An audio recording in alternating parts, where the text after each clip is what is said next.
Oke, selamat malam teman-teman semuanya. Saya Zaidul Bintang Salim dari kelas XA akan mempresentasikan hasil tugas saya tentang sosiologi, yaitu materi tentang lembaga sosial. Nah, di sini Bintang akan bahas seluruh apa saja materi yang akan Bintang bahas dari lembaga sosial ini. Dan Bintang bahas tentang lembaga hukum, yaitu tentang kronologi Harvey Mois terlibat kasus korupsi timah sampai divonis 3 kali lebih berat di pengadilan banding. Nah, isi yang Bintang ambil seperti apa sih isi dari artikelnya, kemudian permasalahannya apa, dan solusi dari permasalahan ini, dan termasuk fungsi manifest dan latihan apakah dari lembaga sosial hukum yang Bintang ambil tersebut. Oke, jadi isi artikelnya seperti ini. Salah satu terdakwa kasus korupsi PT Niaga Timah, Harvey Mois, mendapatkan hukuman lebih berat dalam pengadilan banding Jakarta yang berbeda dari sebelumnya. Dan ini dia mendapatkan vonis 20 tahun penjara karena dinyatakan bersalah dalam perkara kerugian negara mencapai 300 triliun rupiah. Suami artis dari Sandra Dewi tersebut diwajibkan membayar uang pengganti sebesar 420 miliar rupiah. Jika tidak, maka harta bendanya akan dilelang dan disita untuk menutupi kerugian negara. Jika tidak mencukupi, maka ia akan menjalani hukuman tambahan subsidi selama 10 tahun. Menurut hakim, Harvey terbukti menerima uang 420 miliar bersama manajer PT Quantum Skyline Exchange atau biasa disebut dengan QSE, Helena Lim, serta melakukan tindakan pidana pencucian uang atau TPPU dari uang yang diterima tersebut. Jadi kerugian tersebut meliput hampir merugikan 2,28 triliun rupiah.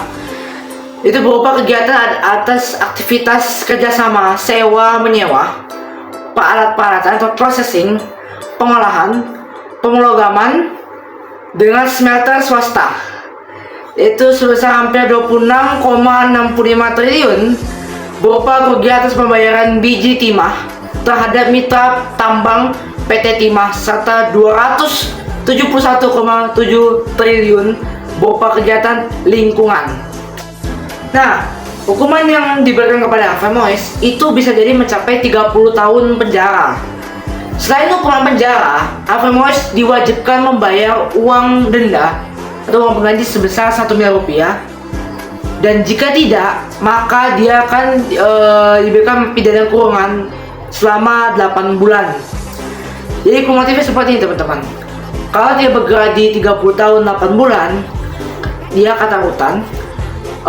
Kata si Humas PT Jakarta Evan Basuning kepada awak media usai pembacaan amar putusan, Helena yang menjadi rekan kerja divonis 10 tahun penjara oleh pengadilan tinggi di wilayah Jakarta.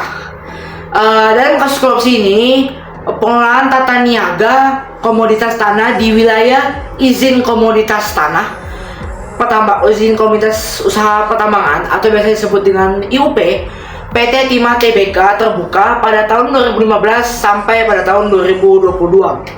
Hakim Ketua Teguh Haryanto mengatakan majelis hukum PT dia sependapat dengan majelis hukum dengan majelis hakim pengadilan tindak pidana korupsi tipikor Jakarta pada pengadilan negeri PN Jakarta Pusat mengenai lamanya pidana negara, pidana denda, pidana tambahan yang diberikan kepada Helena maupun status barang bukti yang telah disita.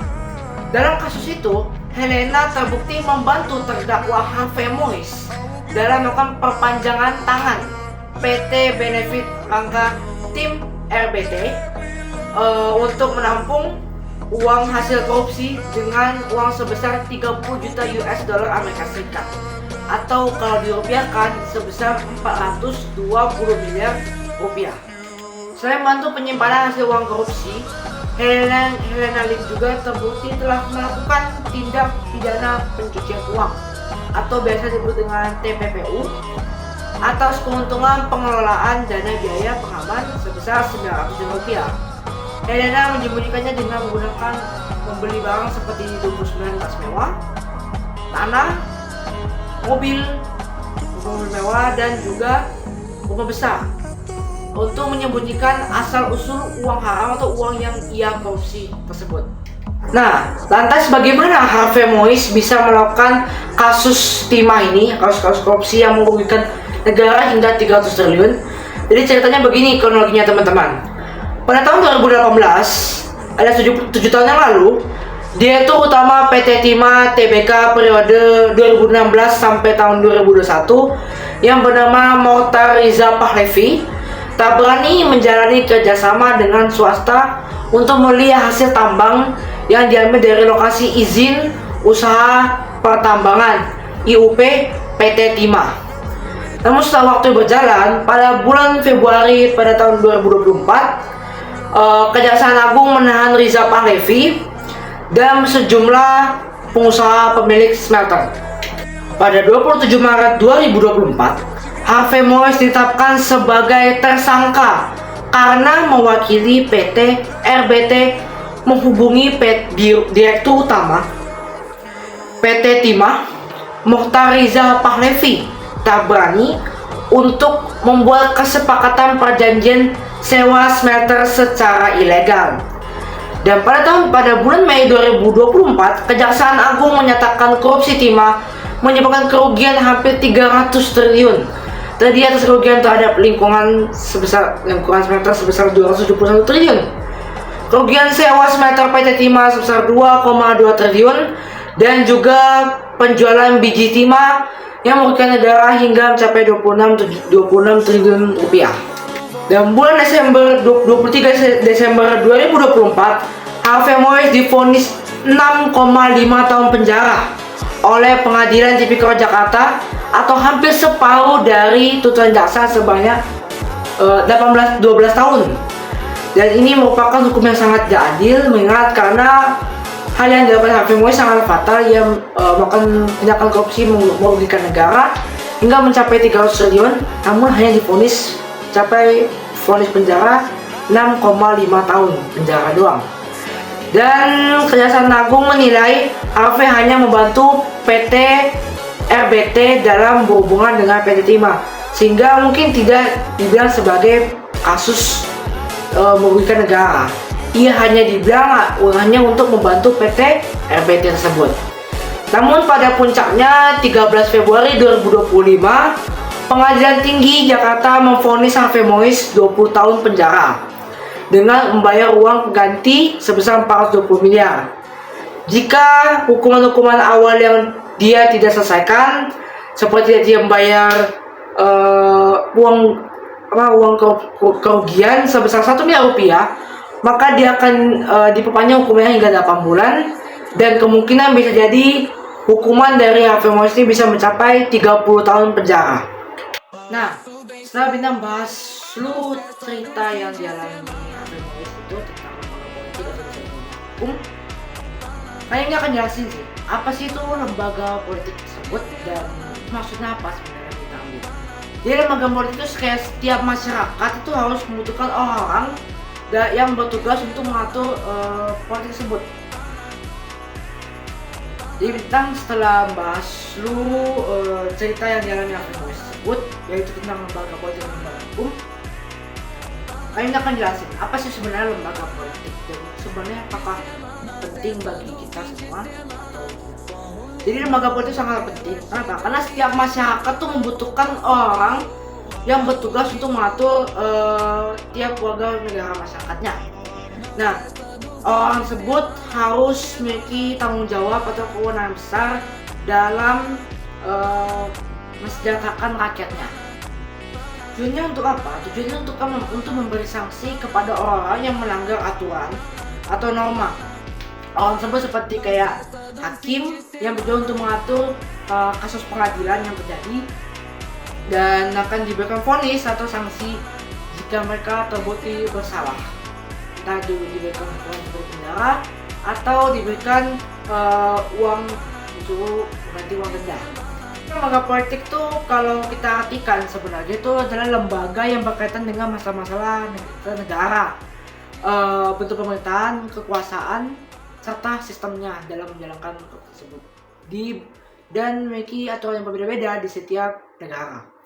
Nah, fungsinya itu sebenarnya adalah untuk mensejahterakan masyarakat agar masyarakat tuh jadi damai dan tidak adanya konflik atau pertikaian. Sehingga dengan adanya politik ini, masyarakat bisa menjadi lebih patuh terhadap pemerintahan yang dikeluarkan dan masyarakat jadi hidup aman, tenang, dan damai. Untuk lembaga politik sendiri memiliki ciri-cirinya. Nah, apa sih ciri-cirinya sebenarnya itu? Ciri yang pertama itu memiliki tujuan mengatur kekuasaan dan pemerintahan. Jadi mengatur cara mendapatkan kekuasaan, misalnya pemilihan umum yang dilakukan secara adil. Kemudian mengatur cara menggunakan kekuasaan, seperti mengatur kebijakan dalam kebijakan undang-undang dan lain-lain, serta menjaga ketertiban dan keamanan masyarakat. Yang kedua itu ada struktur dan aturan yang jelas dan resmi, yaitu punya aturan yang jelas, misalnya ada peraturan dari peraturan presiden, peraturan menteri, peraturan undang-undangan, DPR, atau partai-partai dan lain-lain. Yang kedua punya aturan tertulis juga. Jadi peraturan tertulis ini seperti undang-undang, peraturan AD atau ART, tata tertib lembaga juga. Dan ada pembagian wewenang dan tanggung jawab yang mereka miliki. Jadi tanggung jawab yang dimiliki oleh orang yang mengatur ini sangatlah besar dan harus mengaturnya dengan sebaik mungkin, jangan sampai salah. Dan udah pasti juga mereka memiliki simbol atau tanda kekuasaan. Contohnya seperti apa nih? Mereka punya bendera negara, lambang negara, dan cap negara. Kemudian diberikan seragam pejabat, kursi jabatan, serta gedung Dewan Perwakilan Rakyat atau DPR dan lain-lain. Kemudian memiliki simbol partai politik sudah jelas, mereka yang bersifat mengatur hukum, mengatur politik, sehingga sudah pasti mereka memiliki partai politiknya tersendiri, seperti logo, warna, bendera partai, dan juga visi misi mereka juga tersebut. Kemudian yang mengatur hubungan antara negara dan warga negara juga, yaitu mengatur hak dan kewajiban negara, misalnya hak memilih, wajib taat hukum. Jadi mereka ada warga negara ini harus punya hak dan kewajiban yang setara. Jangan sampai mereka mendapatkan hak yang lebih tapi dengan cara kewajiban yang biasa-biasa saja atau mereka malas. Sebaiknya juga jika orang sudah memiliki kewajiban maka harus dipenuhi hak yang sama juga. Kemudian mereka menyediakan aturan partisipasi pemilihan musyawarah, aspirasi rakyat, pemilu, dan lain-lain.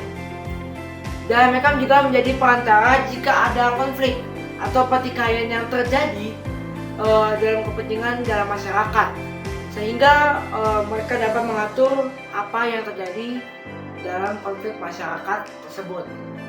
Kemudian ada yang bersifat mengikat dan memaksa. Ini juga sudah pasti ada. Jika kayak keputusan itu lembaga politik mengikat, misalnya memaksa, kalau misalnya hal yang dilakukan oleh warga masyarakat sangatlah besar atau sangatlah fatal, sehingga aparat penegak hukum mau tidak mau harus melakukan tindakan maksa atau sampai melakukan kekerasan demi menjaga kestabilan masyarakat. Kemudian juga itu ada sanksi bagi orang yang melanggar hukum, sanksi seperti hukuman penjara atau juga bisa seperti membayar uang denda atau uang pengganti, tergantung kesalahan apa yang dia lakukan, apakah besar atau kecil. Jika besar maka harus denda dengan uang yang cukup banyak dan mungkin kemungkinan penjara yang lama, dan begitu pula sebaliknya. Kemudian yang ketiga itu tidak ada aturan politik berarti yang melanggar hukum.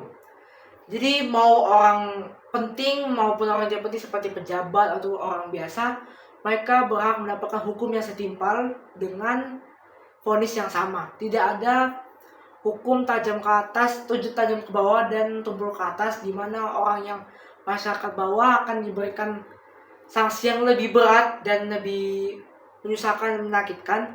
Sedangkan orang yang berkuasa dengan seenaknya bisa menyogok hakim dan tidak diberikan hukuman yang berat, sehingga mereka bisa lolos dari hukuman yang sebenarnya berat bagi mereka. Oke, sebelum Bintang sampai ke bagaimana solusi permasalahannya dan kesimpulan, kita akan bahas dulu yang tadi Bintang lupa, yaitu fungsi manifest dan fungsi laten. Sebelum kita mulai, apa sih itu fungsi manifest? Jadi fungsi manifest itu adalah fungsi yang secara nyata dan sengaja ingin dicapai lembaga politik di hukum kasus ini. Kebetulan kita mengambil kasus Harvey Mois, jadi kita langsung aja bahas apa fungsi manifest dari kasus Harvey Mois yang merugikan negara hingga 300 triliun rupiah. Yang pertama, yang menegakkan hukum dan keadilan. Itu contohnya apa? Pengadilan tingkat di pengadilan tinggi memberikan Harvey Mois dalam kasus korupsi timah. Yang kedua, hukuman diperberat di tingkat banding yang awalnya 6,5 tahun penjara sekarang mencapai 20 tahun penjara dan denda 420 miliar. Kemudian melindungi keuangan negara dan lingkungan. Nah, kasus ini terkait tentang kerugian negara dan kerusakan lingkungan sangat besar akibat tata niaga timah ilegal di wilayah PT Timah tersebut. Kemudian apa sih itu fungsi laten? Nah, fungsi laten itu fungsi kebalikan dari fungsi manifest. Itu fungsi yang tidak disadari atau tidak dinyatakan secara resmi. Nah, ini akibat efek sampingan itu bisa punya dua, positif dan negatif. Dari muncul kasus lembaga politik yang terjadi dalam berita artikel yang kita ambil, yaitu tentang kasus Harvey Mois. Yang pertama itu menegakkan kepercayaan sebagai masyarakat pada hukum. Banyak orang merasa kayak hukuman bisa diperberat dan kasus bisa ditindak secara lebih tegas, dan secara langsung itu bisa memperkuat imajinasi lembaga hukum yang ada. Nah, setelah kita membahas semuanya ya teman-teman ya, kita sekarang akan bahas kesimpulannya nih. Kesimpulannya apa sih dari kasus yang kita bahas tadi itu ya? Sudah pasti simpulan dari Harvey Mois ini adalah terlihat bahwa lembaga politik, pemerintahan, BUMN, kejaksaan, pengadilan dan lain-lain punya peran penting teman-teman. Untuk apa? Untuk menegakkan hukum, melindungi keuangan negara, dan menjaga kepentingan rakyat. Nah, namun kasus ini juga bisa menunjukkan fungsi laten yang muncul tadi yang sudah kita bahas tadi. Itu terbongkarnya kelemahan pengawasan ternyata teman-teman. Tumbuhnya percaya masyarakat bahwa pejabat dan lembaga politik serta kesan bahwa hukum baru saja tegas ketika disampaikan kepada publik. Nah, oleh karena itu ya lembaga sosial politik juga perlu harus dibersihkan dan dibenahi. Kenapa? Supaya penegakan hukum yang tegas, pengawasan yang transparan, informasi birokrasi, dan pendidikan anti korupsi agar ke depan lembaga sosial benar-benar bekerja untuk kepentingan umum, bukan kepentingan pribadi dan kelompok. Jadi harus adil lah gitu. Jangan mentang-mentang dia kayak kita ikutin gitu. Nggak ada seperti itu. Hukum tidak seperti itu teman-teman. Nah, hukum di negara lain juga tidak seperti itu. Kenapa? Tapi aneh di Indonesia gitu. Nah, itulah semua dari pembahasan Bintang ya teman-teman ya. Saya rasa teman-teman mungkin paham tentang isi permasalahan yang Bintang jelaskan semuanya dari awal sampai akhir. Dan ya sangat banyak sekali pelajaran yang bisa kita ambil dari kasus Harvey Mois yang terjadi pada tahun lalu teman-teman. Cuman pembahasan hukumnya pada bulan Februari yang lalu. Jadi teman-teman semua ya jangan melakukan tindakan hal yang tidak baik. Berdamailah gitu. Jangan melakukan hal yang seperti korupsi atau merugikan negara, karena kalau kalian melakukan hal itu ya prosesnya akan sangat-sangat panjang gitu. Jadi mungkin sekian dari Bintang ya. Kurang lebihnya mohon maaf kalau misalnya ada yang kurang. Mohon maaf untuk sebesar-besarnya. Terima kasih dan selamat malam.